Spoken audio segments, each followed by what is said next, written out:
মা তাওফিকি ইল্লা বিল্লাহ। আসুন আমরা অন্য কোনো কথা নাই, অন্য কোনো বক্তব্য নয়, সরাসরি কোরআনে কারীম থেকে আমরা আলোচনার মধ্যে প্রবেশ করি। জবান খুলে পড়েন। আউযু বিল্লাহি মিনাশ শাইতানির রাজীম। বিসমিল্লাহির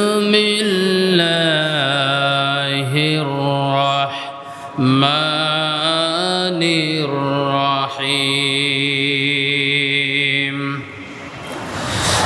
ওয়ামা ইয়াফআলু মিন খাইরিন ফালাই ইগফারুহু আল্লাহু আলিমুম বিল মুত্তাকিন।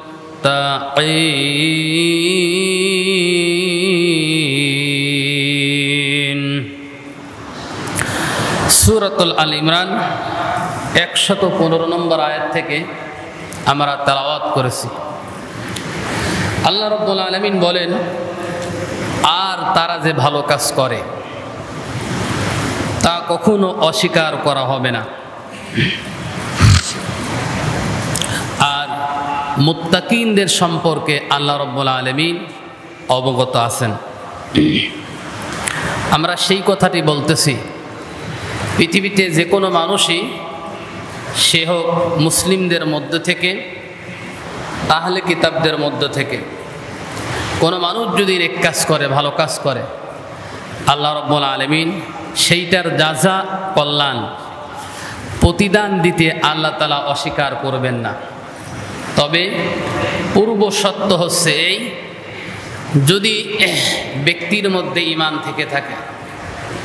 ঈমান যদি না থাকে তাহলে আল্লাহ রাব্বুল আলামিনের দরবারে ওই ব্যক্তির ভালো কাজ, নেক কাজ, কল্যাণকর কাজ, জনকল্যাণমূলক কাজের কোনো মূল্যায়ন আল্লাহ রাব্বুল আলামিনের দরবারে করা হবে না।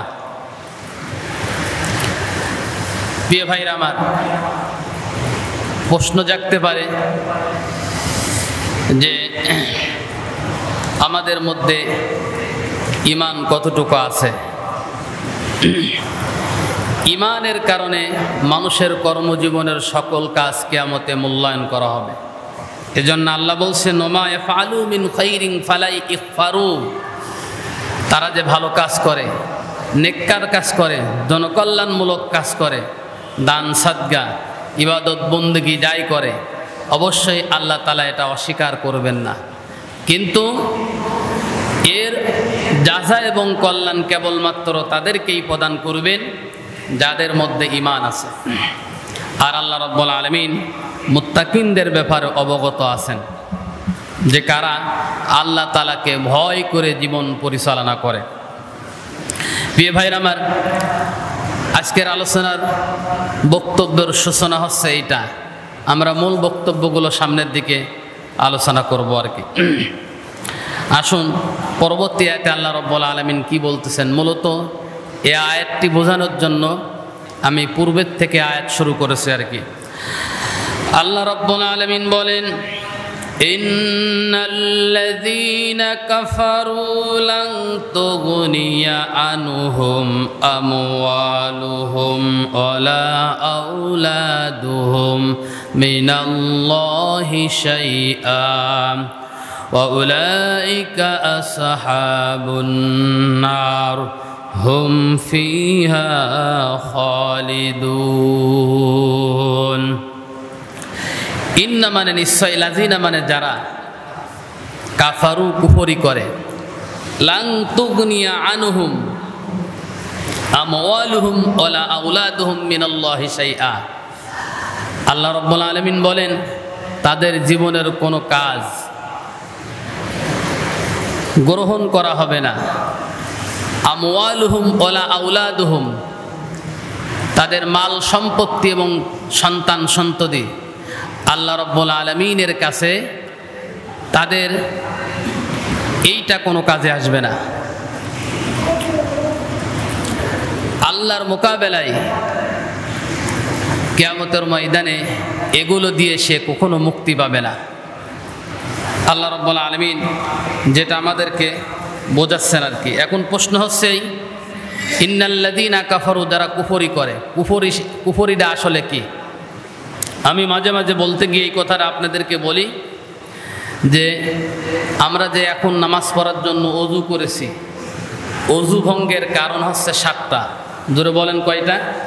7টা। 7টা কাজের যে কোনো একটা কাজ করলে অজু ভেঙে যায়, নতুন করে পুনরায় অজু করা লাগে।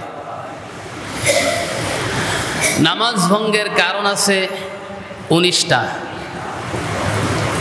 19টা কারণের যে কোনো একটা কারণ যদি তার দ্বারা সংগঠিত হয় তাহলে তার নামাজ ভেঙে যায়। রোজা ভঙ্গের কারণ হচ্ছে 2টা। ওই 2টা কারণের যে কোনো কারণ যদি সে সংগঠিত করে তাহলে তার রোজাও কি হয়?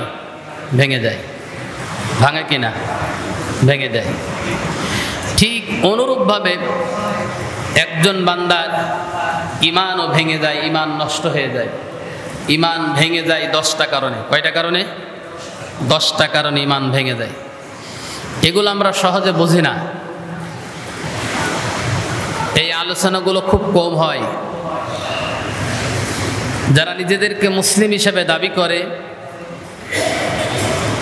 তাদেরকে এই কথাগুলো মুখস্থ করে রাখা দরকার যে কি কি কাজ করলে পারে ঈমান ভেঙে যায়, কি কি কাজ করলে ঈমান ভেঙে যায়। ঈমান ভঙ্গের কারণ হচ্ছে 10টা। ওই 10টা কারণের মূল কারণ হচ্ছে 3টা। 3টা কারণ থেকে শাখা প্রশাখা বের হয়ে মোট হয়েছে 10টা। 10টা কারণের যে কোনো একটা কারণ যদি কোনো ব্যক্তি সংগঠিত করে, সে যদি করে ফেলে সেই কাজটি, তাহলে নির্দ্বিধায় তার ঈমান চলে যাবে। নতুন করে কালেমা পড়ে তাকে আবার ঈমান আনয়ন করতে হবে।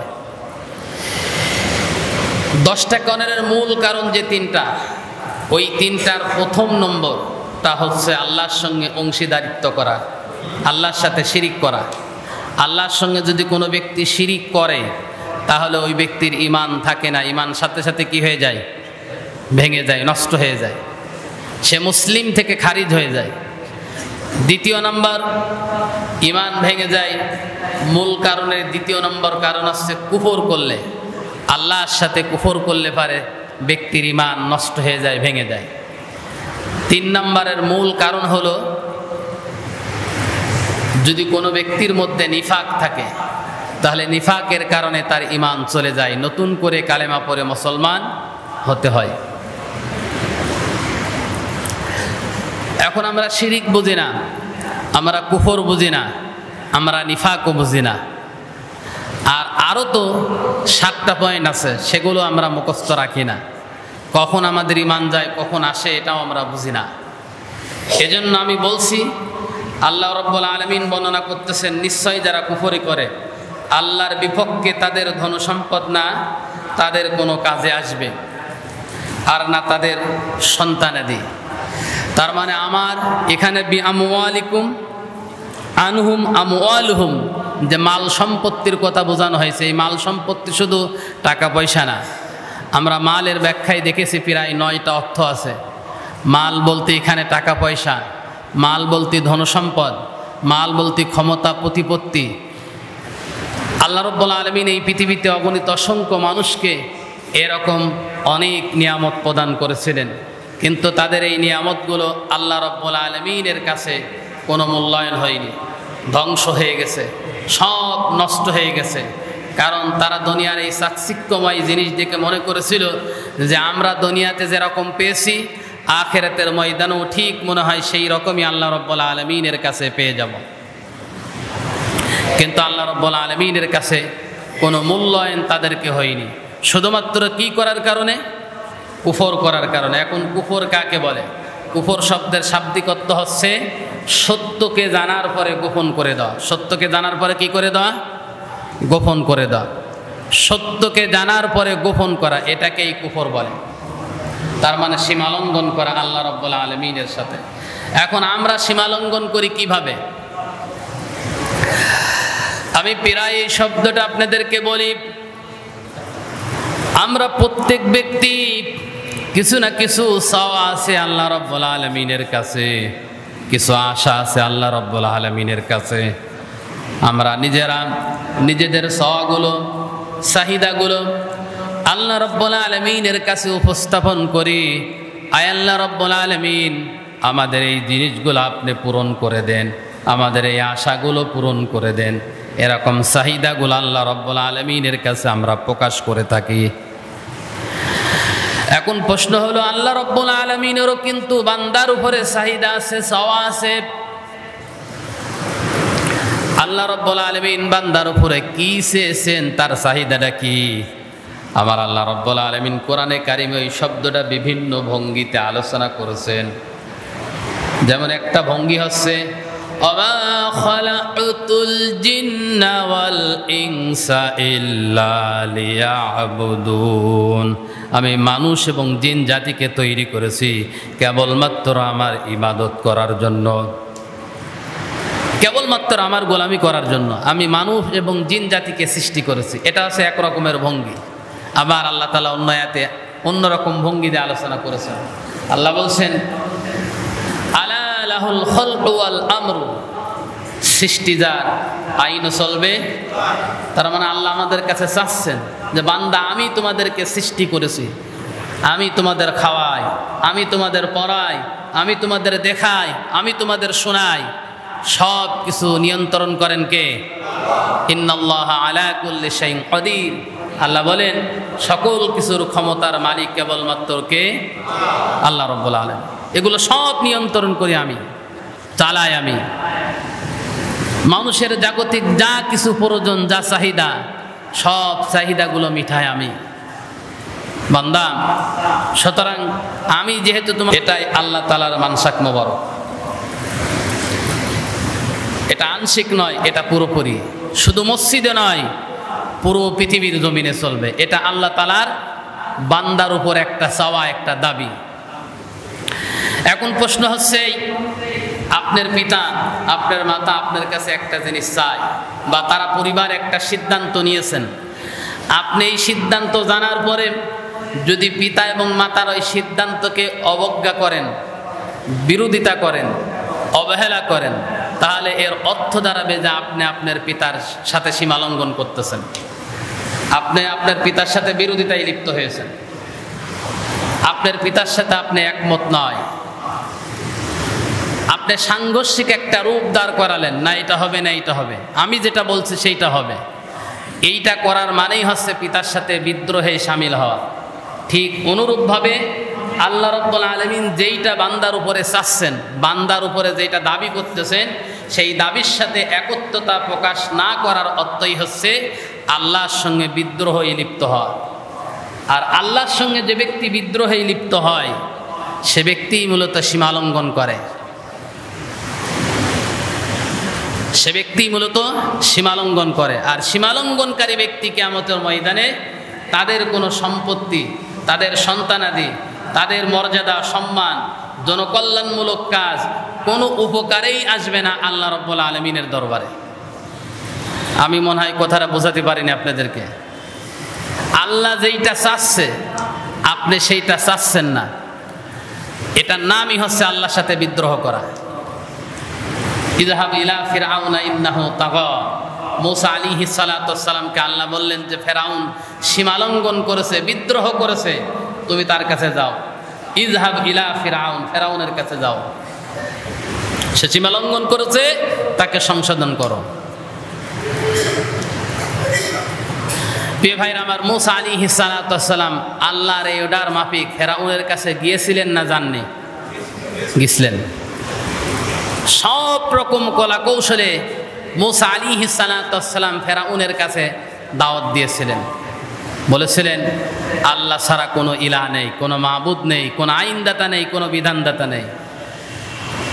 ফেরাউন দাবি করেছিল তোমার মুজিজা কি? মূসা আলাইহিস সালাতু ওয়াস সালাম দেখালেন। তার পক্ষ থেকে নির্দেশ হলো যে মূসা জাদুকর হয়ে গেছে। ওয়াকালা ফিরআউন যারুনি আকাতুল মূসা ক্বাল ইয়াদউ রাব্বাহ ইন্নী আখাফু ইবাদদিলা দীনাকুম আও আইযহিরা ফিল আরদিল ফাসাদ। ফেরাউন রাজ দরবারে দাঁড়িয়ে বলল, হে মন্ত্রী পরিষদের জনগণ, মন্ত্রী পরিষদ সদস্যবৃন্দ, তোমরা আমাকে অনুমতি দাও, আমি মূসাকে হত্যা করতে চাই, কতল করে ফেলতে চাই। আমি ভয় করতেছি আমার এই রাজ্যের মধ্যে সেই দিন ব্যবস্থাকে পরিবর্তন করে দিয়ে মূসার দিন ব্যবস্থা সে প্রতিষ্ঠিত করতে চায়, তোমরা আমাকে অনুমতি দিয়ে দাও। কিন্তু রাজ্য পরিষদের সদস্যরা প্রাথমিক অবস্থায় অনুমতি দেয়নি। তারা কি বলেছে, মূসা যদি জাদুকর হয়ে থাকে তাহলে তার সাথে মোকাবেলা করার একটা সিদ্ধান্ত নেওয়া হোক এবং বিশাল একটি মঞ্চ, বিশাল একটি এলাকা তৈরি করা হোক। ফেরাউন সিদ্ধান্ত করবে, তাই করেছে এবং দেশ রাজ্য থেকে বিভিন্ন বড় বড় জাদুকরকে তারা হাজির করেছিল মূসা আলাইহিস সালাতু ওয়াস সালামের সাথে পাল্লা দেওয়ার জন্য, প্রতিযোগিতা করার জন্য। মাঠে সবাই যখন উপস্থিত, মূসা আলাইহিস সালাতু ওয়াস সালাম জাদুকরদেরকে বললেন, জাদুকর তোমরা তোমাদের লাঠিগুলো, তোমাদের জাদুবিদ্যাগুলো তোমরা ময়দানে ছেড়ে দাও। তা ছেড়ে দিল। আর মূসা আলাইহিস সালাতু ওয়াস সালাম আল্লাহর পক্ষ থেকে পাওয়া শুআইব আলাইহিস সালাতু ওয়াস সালামের কাছ থেকে যে উপহার পেয়েছিলেন লাঠি, এই লাঠিটা জমিনে ছেড়ে দিয়েছিলেন। সাথে সাথেই বিশাল একটি অজাগার সাপ হয়ে জাদুকরদের সকল জাদুগুলো ধ্বংস করে দিয়েছিলেন, গিলে খেয়ে ফেলেছিলেন। জাদুকররা এই অবস্থা দেখে মূসা আলাইহিস সালাতু ওয়াস সালামের উপরে সাথে সাথেই এবং আল্লাহ রাব্বুল আলামিনের উপরে সাথে সাথে ঈমান এনে ফেললেন। ফেরাউন ওই জাদুকরদেরকে ধরে বলেছিল যে তোমরা আমার অনুমতি ছাড়া ঈমান আনলে নিশ্চয়ই মূসার সাথে তোমাদের দুর্বিসন্ধি হয়েছে, গোপনে আতাত হয়েছে, যে কারণে আমাকে লাঞ্ছিত করলে সকলের সামনে তোমাদের এমন হাল করব, পিছন দিক থেকে তোমাদের হাতগুলো কর্তন করে ফেলবো, পাগুলো কর্তন করে ফেলবো, আর তোমাদেরকে শুলে সরিয়ে হত্যা করব। মূসা আলাইহিস সালাতু ওয়াস সালামের প্রতি ঈমান আনা ওই জাদুকর বিন্দু ফাঁসির মঞ্চে চড়ার পরে একটা দোয়া আল্লাহ রাব্বুল আলামিনের কাছে করেছিলেন।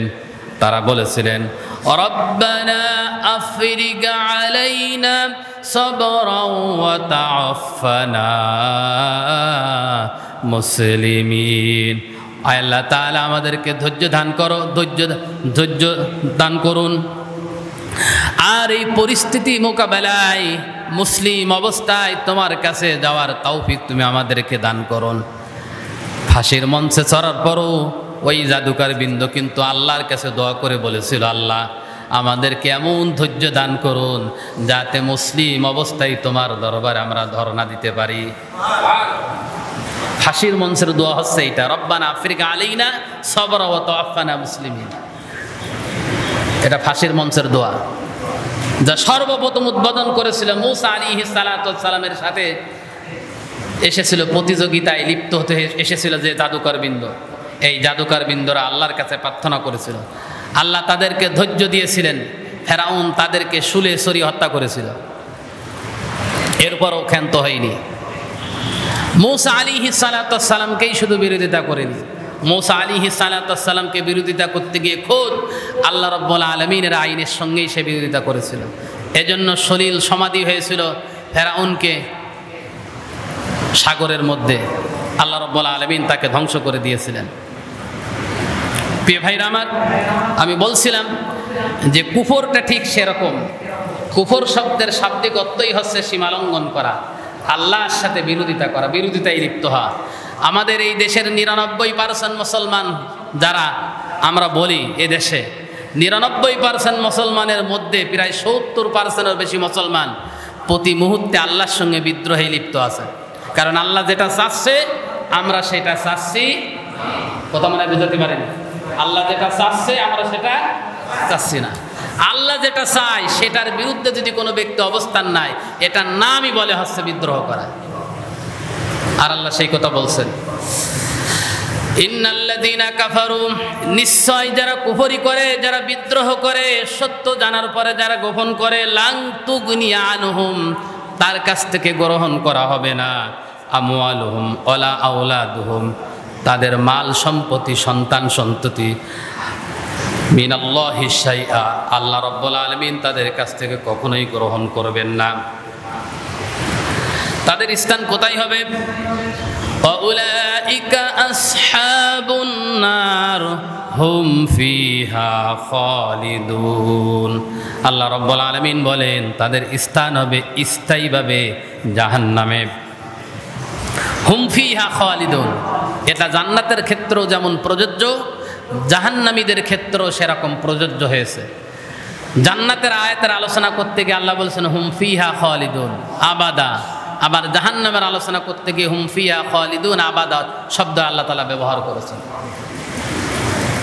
যারা আল্লাহর সাথে কুফরি লিপ্ত আছে তাদেরকে স্থায়ীভাবে জাহান্নামে দিয়ে দেওয়া হবে কিয়ামতের ময়দানে। জাহান্নাম এত বড় বিভীষিকাময়, তৈরি করার পরে আল্লাহ রাব্বুল আলামিন জিবরাইল আলাইহিস সালাতু ওয়াস সালামকে নির্দেশ প্রদান করলেন, জান্নাত ভেরিফিকেশন করে আসো। জিবরাইল আলাইহিস সালাতু ওয়াস সালাম ভেরিফিকেশন করলেন, পরিদর্শন করলেন। আল্লাহ রাব্বুল আলামিনের কাছে সে রিপোর্ট জমা দিলেন, বললেন আল্লাহ জাহান্নাম এত বড় ভয়ঙ্কর অবস্থায় আপনি তৈরি করেছেন, এই জাহান্নামের বর্ণনা যেই ব্যক্তি শুনবে সেই ব্যক্তি কখনো জাহান্নামে যেতে চাইবে না, একটা মানুষও জাহান্নামে খুঁজে পাওয়া যাবে না। আল্লাহ রাব্বুল আলামিন জান্নাত তৈরি করলেন। জিবরাইল আলাইহিস সালাতু ওয়াস সালামকে বললেন জান্নাত পরিদর্শন করে আসো। তিনি পরিদর্শন করে এসে আল্লাহ রাব্বুল আলামিনের কাছে রিপোর্ট পেশ করলেন, আয় আল্লাহ তাআলা জান্নাত পরিদর্শন করে আসলাম, জান্নাত যে নিয়ামত দিয়ে তুমি সজ্জিত করেছো এই নিয়ামতের কথা যদি কোনো মানুষ শোনে জান্নাতে না যে এই লোকটা কখনো ছেড়ে দেবে না। কিছুদিন অতিবাহিত হলো, এবার আল্লাহ রাব্বুল আলামিন জিবরাইল আলাইহিস সালাতু ওয়াস সালামকে বললেন, জিবরাইল জান্নাত পরিদর্শন করে আসো। জান্নাত পরিদর্শন করে আসলেন, আল্লাহ রাব্বুল আলামিনের কাছে রিপোর্ট পেশ করলেন, আয় আল্লাহ আমি জান্নাত পরিদর্শন করে আসলাম, কিন্তু আমার বিশ্বাস হচ্ছে এখন একটা লোকও জান্নাতে যেতে পারবে না, কারণ জান্নাতের চতুর্দিক ঘেরাও দেওয়া হয়েছে বালা মুসিবত আর বিপদ আপদ দিয়ে। জান্নাত ঘেরাও করা হয়েছে বালা মুসিবত বিপদ আপদ দিয়ে ঘেরাও করা হয়েছে। তার মানে জান্নাতে যেতে হলে এই বালা মুসিবত বিপদ আপদ জেল জুলুম নির্যাতন সব কিছু অতিক্রম করে এই জান্নাতে যাওয়া লাগবে। আল্লাহ তাআলা আমি পরিদর্শন করে এসে দেখলাম, আমার বিশ্বাস এই জান্নাতে একটা লোকও যেতে পারবে না, কারণ জান্নাতটা সাজানোই হয়েছে বিপদ দিয়ে বালা মুসিবত দিয়ে। আর আমরা চিন্তা করতেছি জান্নাতে যাবো এমনি এমনি, কোনো টেনশন নেই, এই কাজ করলেই জান্নাতে যাওয়া যাবে, ওই কাজ করলেই জান্নাতে যাওয়া যাবে। বিষয়টা সেরকম নয়। ফাও জিনিস সেই ব্যক্তি পায়, মূল জিনিস যে ব্যক্তি নিয়ে নেয়। একজন ব্যক্তি 5 কেজি আলু নিয়ে বসে আছে, ওর সাথে হাফ কেজি বেশি আছে, লোকটা বললো যদি আপনি 5 কেজি নেন তাহলে এই হাফ কেজি আলু আপনাকে ফ্রি দেওয়া হবে। হাফ কেজি আলু আপনাকে কি দেওয়া হবে? ফ্রি দেওয়া হবে, এটাই বাস্তব। এখন লোকটা যদি বলে ভাই 5 কেজি পরে নেবো, ফ্রিটা আগে দেন, দেবে তারে? হ্যাঁ, এইটা সহজে বুঝতে হবে আমাদের মাথায়। কিছু কিছু আমল আছে যে আমলের ব্যাপারে আল্লাহর নবী বলেছেন এই কাজ করলে জান্নাতে চলে যাবে, ওগুলো হচ্ছে পাও। কিন্তু মূল যে কাজগুলো সেই কাজগুলো যদি ঠিক না থাকে ওই কাজগুলো করে কোনো ব্যক্তি জান্নাতে যেতে পারবে না। এবারে জিবরাইল আলাইহিস সালাতু ওয়াস সালাম আল্লাহর কাছে বললেন, জাহান্নাম আমি পরিদর্শন করে আসলাম, কিন্তু আমি জাহান্নাম পরিদর্শন করতে গিয়ে যেই জিনিসটা লক্ষ্য করলাম সেটা হচ্ছে আমি দেখলাম জাহান্নামকে সুসজ্জিত করা হয়েছে আকর্ষণীয় জিনিস দিয়ে, এমনভাবে সুসজ্জিত করা হক করে পড়ে যাবে। পৃথিবীর অবস্থা ঠিক এরকম, মানুষের আকর্ষণগুলো ঠিক এরকম। মানুষ মনে করে এটাই বুঝি জান্নাতের পথ, কিন্তু আসলে জান্নাতের পথটা কঠিন। আমার আল্লাহ রাব্বুল আলামিন বলেছেন, যেই ব্যক্তি আল্লাহ রাব্বুল আলামিনের সাথে সীমা লঙ্ঘন করে ওই ব্যক্তিকে আল্লাহ রাব্বুল আলামিন কোশ্চেন কালেও জান্নাতে দেবেন না, তাকে স্থায়ীভাবে জাহান্নামে নিক্ষেপ করবেন। এখন প্রশ্নটা হচ্ছে, সীমা লঙ্ঘন যারা করে তারা কি ভালো কাজ করে না? তারা কি জনকল্যাণমূলক কল্যাণকার কাজ করে না? মানুষের কি উপকার করে না? সত্য বলে না? অবশ্যই তারা বলে, তারা ভালো কাজ করে, দান সাদকা করে, তারা অনেক সময় আল্লাহ রাব্বুল আলামিন অনেক হুকুমগুলো তারা মানে। আমার আল্লাহ রাব্বুল আলামিনের বক্তব্য সরাসরি কোরআনে কারীমের মধ্যে কোট করা হয়েছে।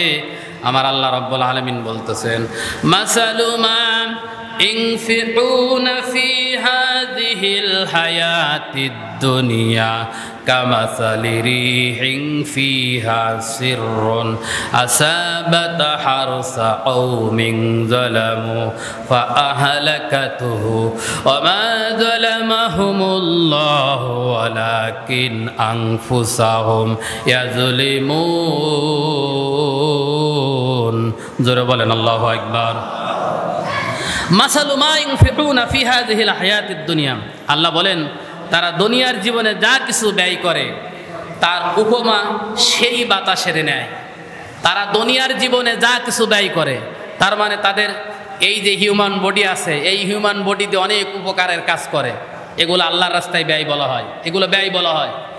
তাদের অর্থ সম্পদ আছে, সেই অর্থ সম্পদ দিয়ে অনেক জনকল্যাণমূলক কাজ করে, এগুলোকেই ব্যয় বলা হয়। এরকম অনেক ধরনের ব্যয়ের ব্যাখ্যা আছে। প্রিয় ভাইরা আমার, আল্লাহ বলছেন দুনিয়ার জীবনে তারা যা ব্যয় করে তাদের উপমা হচ্ছে সেই বাতাসের মতো। কোন বাতাস? বাতাস অত্যন্ত একটি উপকারী কি জিনিস নাকি, যেটা অক্সিজেন আমরা গ্রহণ করি, কার্বন ডাই অক্সাইড আমরা ছেড়ে দিই আর কি। বাতাস যদি না থাকতো তাহলে আমরা বেঁচে থাকতে পারতাম না। প্রিয় ভাইরা আমার, আল্লাহ তাআলা বাতাসের সাথে কেন তুলনা করলেন? আল্লাহ বলছেন তাদের উপমা হচ্ছে সেই বাতাসের মতো যাতে রয়েছে প্রচণ্ড ঠান্ডা, যা পৌঁছে এমন কওমের শস্য খেতে যারা নিজেদের উপরে জুলুম করেছিল। এই শস্য খেত আর প্রচণ্ড ঠান্ডা আল্লাহ তাআলা কেন বললেন?